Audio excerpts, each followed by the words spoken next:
Bueno, hoy tenemos dos palabras que resumen los dos libros en cuestión.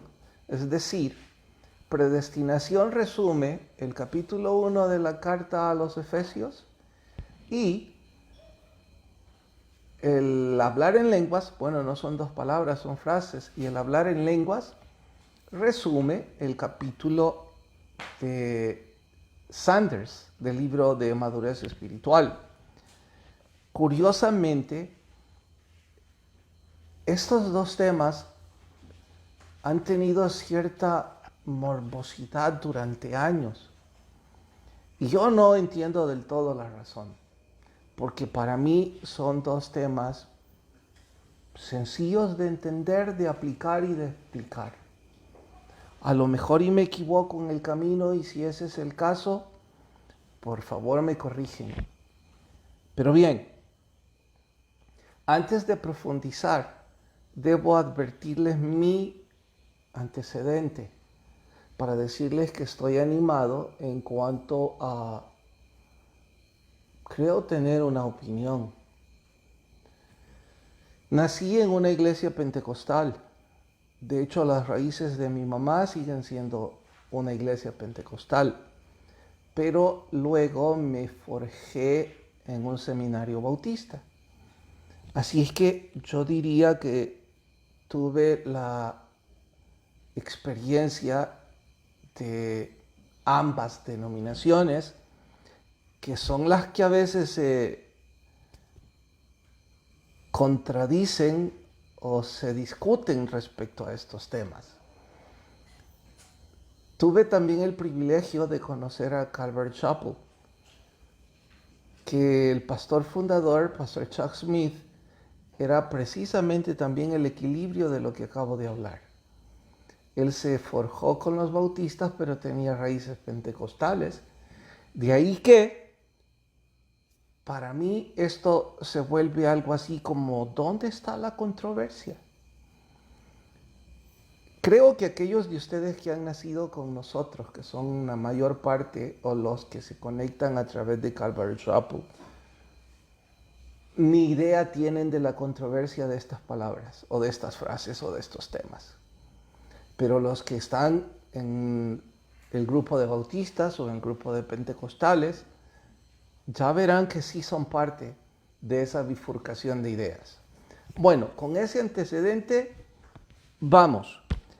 Predestinación es una doctrina que aún en los seminarios para algunos maestros se vuelve placer discutir al respecto. Es una palabra compuesta, pre antes de y destinación, destino.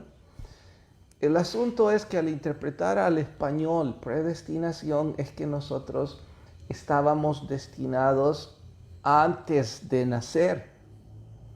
¿Me doy a entender con esto? Antes de venir al mundo, antes de ser concebidos, ya estaba escrito nuestro destino. Entonces, si todo tiene que ver con el destino, entonces ¿dónde está la justicia de Dios? Porque si ya se sabía que Alexa ibas destinada a ser misionera, pues entonces debemos deducir que aquellos de tus amigos con los que te graduaste de la universidad, que están en el mundo, ya estaban destinados a irse al infierno. Así es que, ¿dónde está el libre albedrío? ¿Dónde está la justicia de Dios? A esto le suma que agregan argumentos como este. ¿Judas estaba destinado o predestinado para entregar al Señor Jesús? Entonces estaba predestinado que él iba a ir al infierno, ¿cierto? Entonces, ¿cuál es la justicia de Dios mandando al pobre Judas al infierno? Al interpretarse de esa manera, predestinación se convierte en una palabra llena de morbosidad religiosa, de bifurcación teológica y de complicación. Yo no creo tener las respuestas a todas las preguntas, pero sonrío porque escuchen esta respuesta. Desde donde yo lo veo, desde donde fui enseñado y ya ni sé por quién, predestinación es algo tan simple como esto. Uno de los atributos de Dios, o más bien díganme los atributos de Dios.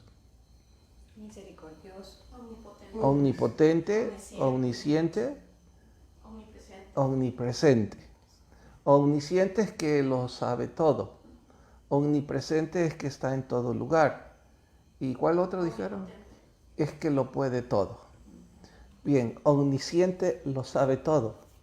Sabe el presente como sabe el pasado y sabe el futuro, ¿de acuerdo?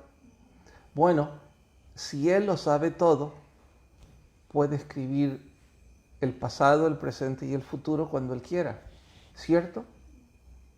Y desde ese punto de vista, sí existe la predestinación, en el sentido de que Dios sabía, Dios sabe, desde el momento en que alguien es concebido o antes de su concepción, si ese alguien va a tomar en su libre albedrío la decisión de ser salvo o de ser condenado. Eso no significa que Dios le está empujando ni a ser salvo ni a ser condenado, porque Dios murió por todos para que todos recibiéramos esa salvación, pero no todos la aceptan. De ahí que eso es predestinación. Y en esa dirección les pregunto, ¿dónde está la controversia? ¿Alguien quiere sugerir? No, ahí déjalo. Este es cristiano. Si sale en la toma no hay problema, es aparte de la esquina del arca. Bien, les pregunto, ¿dónde está la controversia? ¿Hay controversia? ¿En qué hay algunos que quieren decir que ellos tomaron la decisión? Hay algunos que quieren decir que ellos tomaron la decisión de ser salvos. Bueno, es que de hecho, dentro del concepto de libre albedrío, fue nuestra decisión. Eso no significa que Dios no lo sabía. Nos dio libre albedrío, pero ya sabía. Así es que, ¿dónde está la controversia? ¿Para qué nos daría libre albedrío si ya sabe? Esa sí es una pregunta de honor y sin respuesta. No tanto para los que dicen cuál. Tiffany acaba de decir, y entonces, ¿para qué nos va a dar libre albedrío si sabe lo que vamos a hacer? Bueno, allí está la soberanía de Dios. Esa pregunta, sí no tengo respuesta. Para la predestinación sí, pero el por qué Dios nos da libertad, no sé. A no ser lo que respondemos todos los predicadores, porque es lo que los libros dicen, que Él no quiere autómatas, Él no quiere robots, que le griten te amo de forma programada, lo cual tiene mucha lógica. Pero ahí sí viene la pregunta. Bueno, y esta a mí me preocuparía más de lo que vos hiciste. ¿Y por qué Dios da dones a los hombres si estos después los van a corromper? Como el caso de... ¿Perdón? No. A eso voy a llegar. Como el caso de Salomón. ¿Le dio tantos dones para que él los corrompiera? ¿Sí o no? No se los dio para que los corrompiera, pero los corrompió. ¿Y Dios lo sabía desde el principio? Claro que sí. Pero ¿por qué aún sabiendo se los dio? Eso no lo puedo responder. Allí sí hay soberanía de Dios.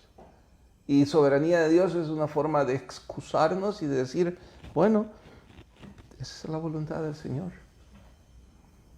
Bien, pregunto, ¿tienen alguna duda, inquietud al respecto de esto? ¿De la predestinación? ¿No? ¿Está claro? Yo no sé si es que al yo exponerlo de esta forma, parezco que no deben preguntar, o es que se comprueba lo que dije al principio. ¿Dónde está la controversia? No la hay. En lo absoluto. Sé que alguien estará preguntando ahora, bueno, y entonces ¿yo para qué fui predestinado? Y yo qué sé. Pero usted tiene la elección de decidir. El que sí sabe es Dios. Y Él podría decir, desde que estabas en el vientre de tu madre, estabas destinado a hacer eso. Pero porque Él lo sabe todo, no porque Él lo está empujando a hacer todo. De hecho, el anciano que me enseñó esto, así de sencillo, lo hizo con una ilustración y me dijo en una mesa, pone una arañita pequeña aquí, al comienzo, y déjala que camine. ¿Hacia dónde va? Hacia el borde, le dije. ¿Hacia el abismo? Sí. Te volviste sabio, me dijo. ¿Por qué? Sabes que va para ahí. Oiga, si es lo más lógico, esa arañita va en dirección del abismo. Bueno, así Dios nos ve en la omnisciencia que lo sabe todo. Es como un pequeño punto que desde que empieza a caminar, Dios puede predestinarlo y decir, va hacia el abismo. Bien, no es que en Efesios no haya más temas de los que podamos hablar en el capítulo 1. Lo que sucede es que quiero hablar también de el hablar en lenguas, del tema del hablar en lenguas. Voy a empezar por decirles esto. No puedo saber, no recuerdo cuántos libros o cuántos sermones escuché ya respecto a este tema, porque era un tema que me inquietaba cuando empecé a crecer en el Evangelio. Todavía me falta muchísimo que crecer. Cuando digo crecer es en edad cronológica, no en conocimiento. Me inquietaba porque yo nací en una iglesia pentecostal. Entonces allí hablaban mucho en lenguas y había muchas cosas que no me gustaban. Así es que por ello leí cantidad de libros y les puedo decir que me habría ahorrado todas esas noches de inquietud y de pregunta a otros pastores si hubiera leído a Sanders. Con qué profesionalismo, elegancia y profundidad bíblica explica un tema que es controversial sin controversia alguna. Así es que los que no lo han leído, les sugiero, deben hacerlo.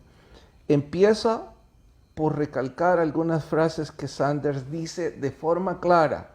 El pentecostalismo no es una herejía. Si usted alguna vez criticó a una iglesia pentecostal por la manera de desarrollar sus cultos, usted tiene que pedir perdón ahorita al Señor y prometerse a sí mismo no volver a abrir su boca nunca en contra de ellos. Porque, sobre todo, si usted hizo una broma de mal gusto sobre la forma en la que ellos desarrollan su liturgia y lo que creen hablar en lenguas, puede haber sido tomado como una falta de respeto al Señor y a su Espíritu. Entonces, no vuelva a hacerlo. El pentecostalismo no es una herejía. ¿Por qué? ¿Porque Sanders lo dice? No, porque abiertamente lo explica, porque no niega ninguna doctrina.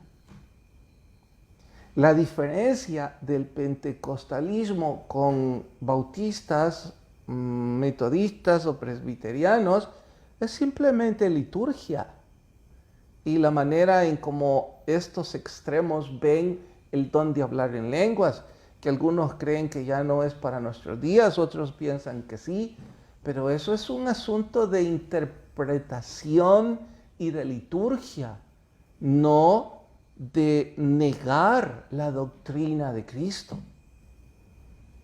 Así es que no es ninguna herejía. Dicho esto, espero que los pentecostales abran sus oídos al darse cuenta de que quienes les discriminen simple y sencillamente son ignorantes. Ahora, puntualmente, pastor, mire, y lo que hacen en esas iglesias, ¿es del Señor o no es del Señor? Porque dijo aquel bien intencionado, yo pasé y estuve en una iglesia así, y mire, y empezaron a hacerle, y hasta tratan de imitar. No hagan eso, es una falta de respeto.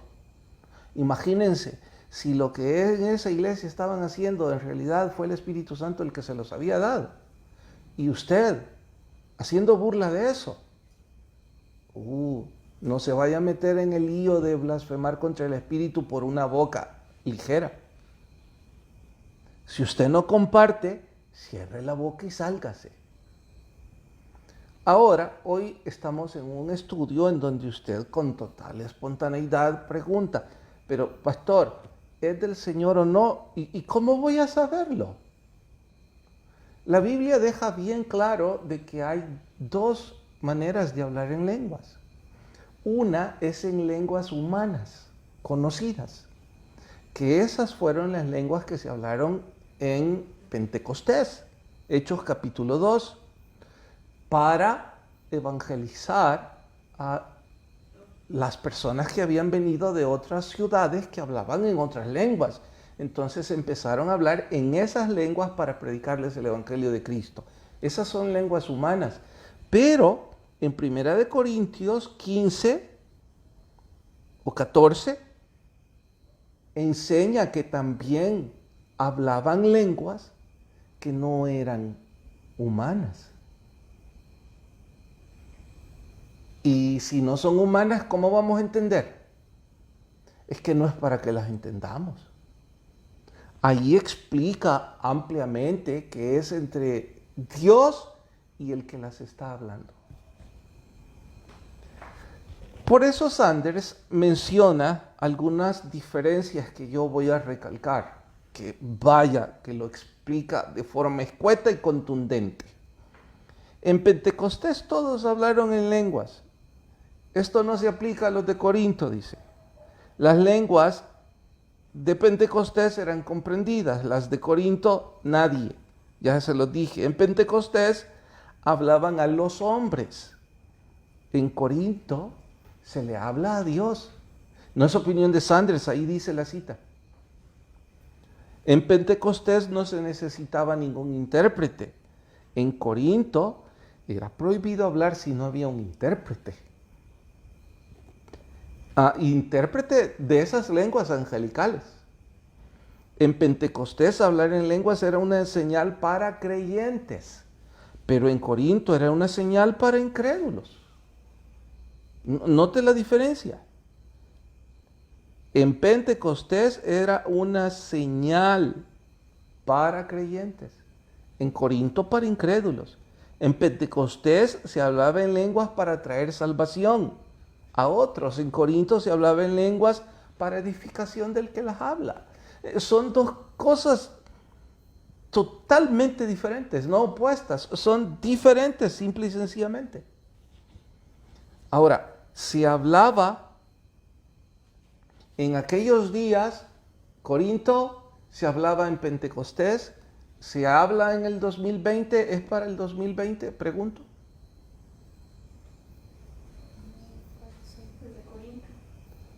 ¿Todo esto es para el 2020 también? ¿O se terminó en Corinto? ¿Se terminó? ¿Es para el 2020? Demuéstrenlo. Cristo no ha venido. Cristo no ha venido, es un don. En Corinto se describe como un don. Ok, Corinto y Pentecostés, ¿qué época es? Me refiero, ¿es la época de la ley o la época de la gracia? Corinto es época de gracia. ¿Y hoy qué época es? ¿Y entonces por qué preguntan? Entonces, en resumen, el hablar en lenguas es para nuestros días en mayúsculas y bien claro, absolutamente sí. Y el libro que hoy estamos estudiando lo deja tan claro y, como les dije antes, de una forma tan profesionalmente escrita, que viene la pregunta, bueno, ¿por qué hacen preguntas? Sí, Jenny. Pregunta, ¿se podría decir, pastor, que en algunas iglesias hacen uso del don de hablar en lenguas por fanatismo o emocionalismo? Absolutamente sí. Hay en unas iglesias que hacen abuso del don para ganar popularidad. El problema es que no sabemos si eso era del Señor o no, pero contéstenme, ¿es el único don del que se abusa para ganar popularidad? No. Díganme otro don que se usa mucho.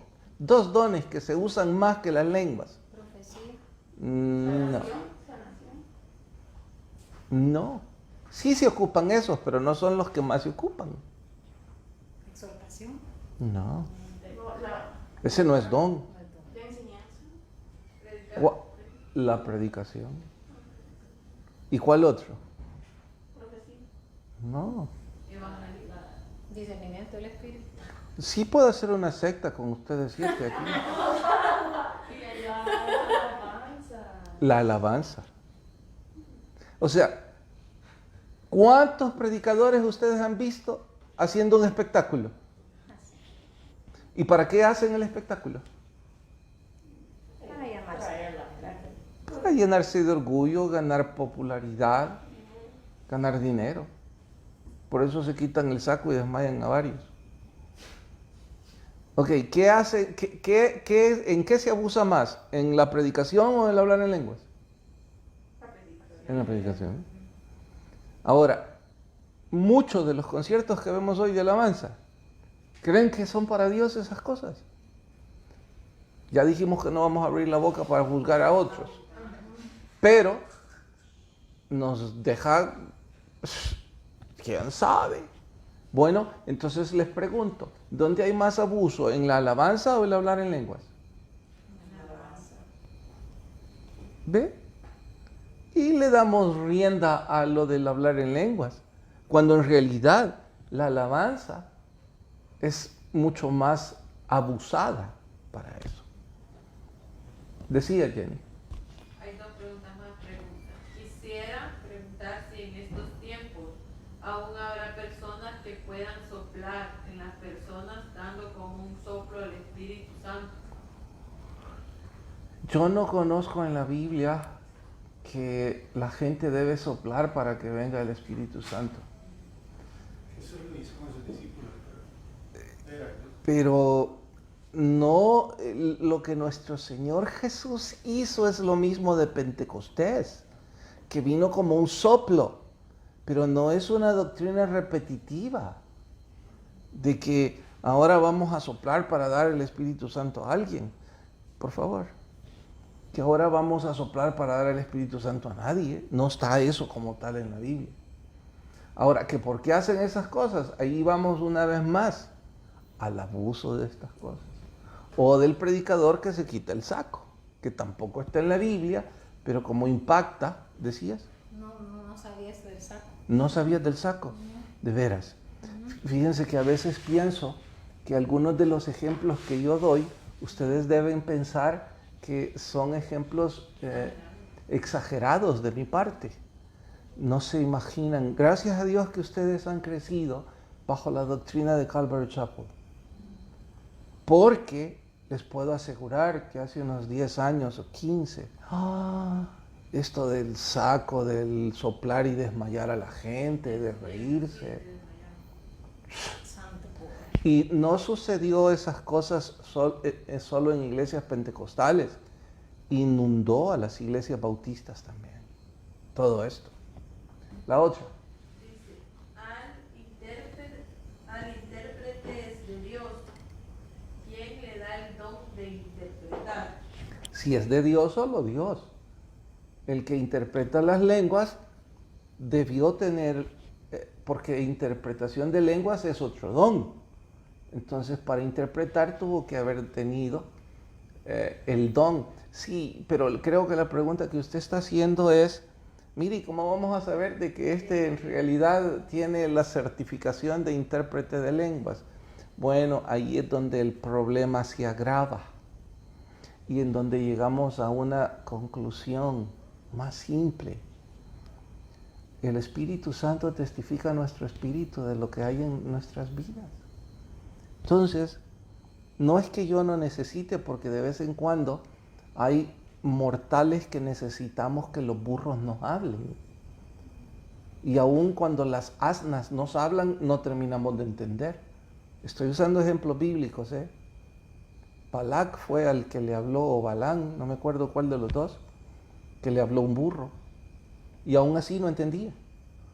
Entonces, es probable que Dios en su gracia quiera hablarnos a través de un don de lenguas y que alguien interprete porque somos unos burros y no terminamos de entender.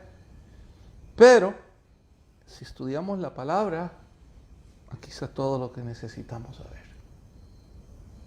¿Hay algo más? ¿Ustedes hay algo más? Nada. ¿Tan simple es esto?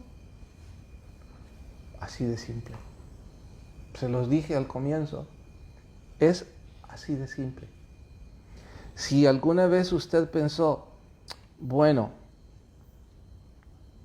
los pentecostales son unos emocionalistas que caen en el fanatismo, tenga cuidado.